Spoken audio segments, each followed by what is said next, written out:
February 23, 1995, a 28-year-old trader walks out of his Singapore office and disappears. On his desk, a handwritten note. 2 words, "I'm sorry." The next morning, Barings Bank starts asking questions. They open the accounts.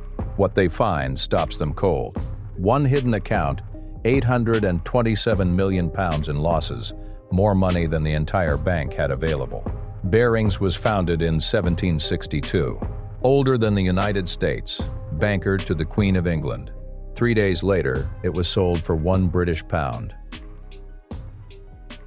To understand how one man erased the oldest merchant bank in Britain, you first have to understand what that bank actually meant.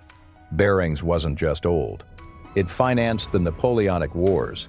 It funded the Louisiana Purchase. 233 years of wars, crashes, and empires rising and falling, and Barings was still standing. The British royal family banked there. Its unofficial motto, "My word is my bond." And then there was Nick Leeson. He grew up in Watford, England. Son of a plasterer. No degree. No elite connections. He scraped his way into finance through sheer determination, starting in back-office operations, processing paperwork, settling trades, learning the system from the very bottom. By 1992, Barings sent him to Singapore. He was 25. His job, trade futures contracts on the Nikkei 225, Japan's main stock index, on the Singapore exchange. Low-risk work. Cautious, disciplined arbitrage. Small, steady gains. But Leeson wasn't cautious. And for a while, London didn't care. By 1993, the profits coming out of his Singapore desk were impossible to ignore. By 1994, estimates put his contribution at nearly 10% of the entire bank's annual profit. 10%. One desk. One 27-year-old, 7,000 miles from headquarters. London was euphoric. He got bonuses. He got public praise. He was flown to traders' conferences in New York to share his secrets. He had fame, money, and total unchecked freedom. Nobody at headquarters truly understood how he was doing it. But the numbers looked extraordinary. And when the numbers look extraordinary, powerful people have a very human habit of forgetting the most important question: how?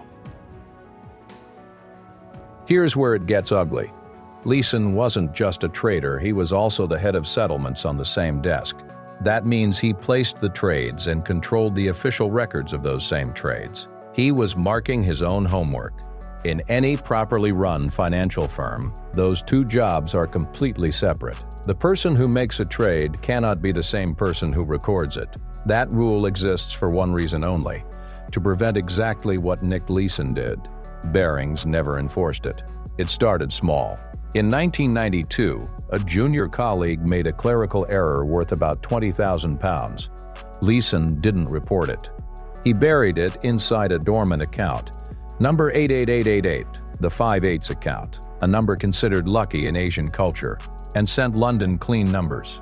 Nobody noticed. So the next loss, he did it again, and the one after that. Here's the trap he built for himself. Every hidden loss needs a profitable trade to cancel it out. When those trades fail, the hole gets deeper. A deeper hole demands a bigger bet.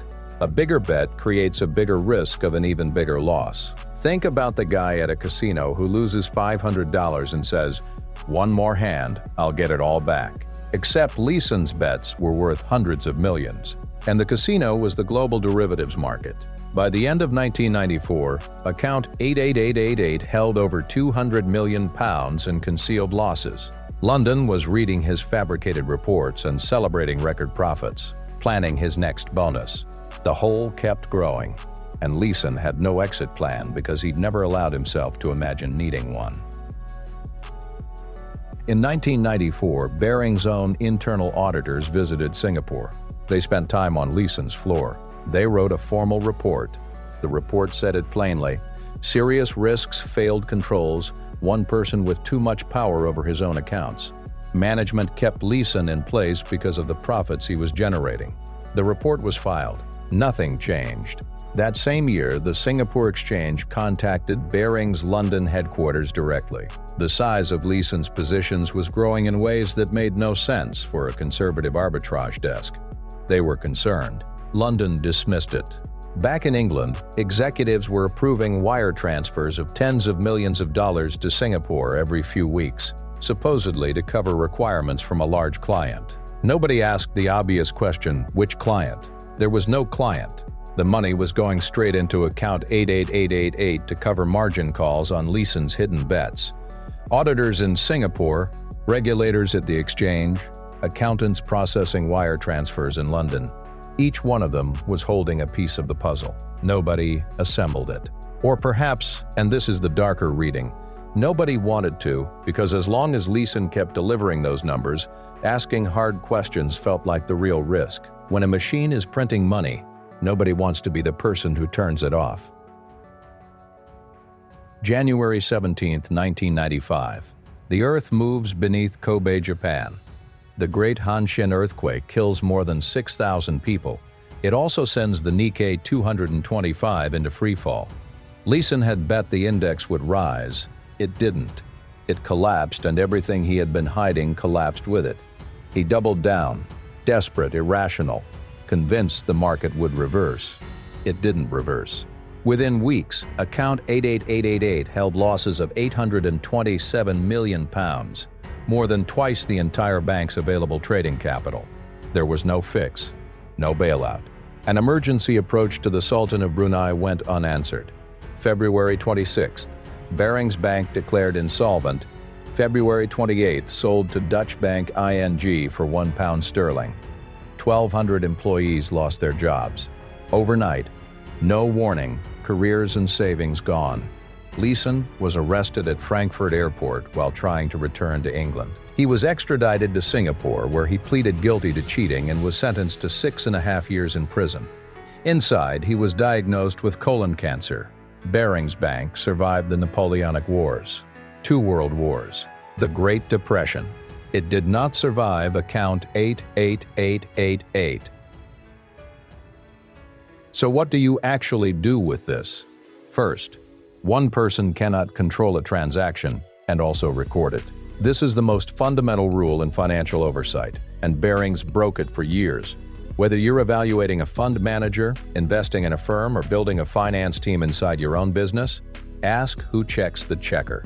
If nobody does, that is not a control. That is an open door. Second, extraordinary returns demand an extraordinary explanation. Leeson was delivering numbers that should have made experienced bankers stop cold. Instead, they got applause and bonuses. Anytime an investment or a manager is performing dramatically better than their entire market, don't celebrate, ask how. If the answer is vague, that is your answer. Third, act on audit warnings. Barings received written documentation of the problem multiple times from multiple independent sources, all of it ignored. Before committing money anywhere, check for regulatory notices and audit qualifications. One flag might mean nothing.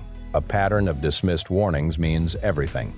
Fourth, define your exit before you enter. Leeson never had a preset point at which he would stop and absorb the loss. So when the losses came, he just kept betting. That is not strategy. That is panic wearing a suit. Every investment, every business risk needs a walk-away point decided before you're emotionally committed to the outcome. Now, the verdict. Nick Leeson served more than 3 years in a Singapore prison and survived cancer. His supervisors, the men directly responsible for oversight of his operation, were investigated and cleared. Insufficient grounds for criminal charges. Leeson was the only person prosecuted for the destruction of a 233-year-old institution. One man went to prison. The people who received the auditor's warnings, dismissed the regulator's calls, and kept approving the wire transfers, they walked away. That is the final lesson, and it is not a comforting one. Financial collapse doesn't announce itself. It hides inside a spreadsheet, inside a dismissed audit report, inside a number that was just a little too good to question. Subscribe to Capital Sins. Every week, another billion-dollar lie gets exposed. And if you spotted those red flags before we named them, drop a like. It means you're paying attention. In finance, that's the only real protection that actually works.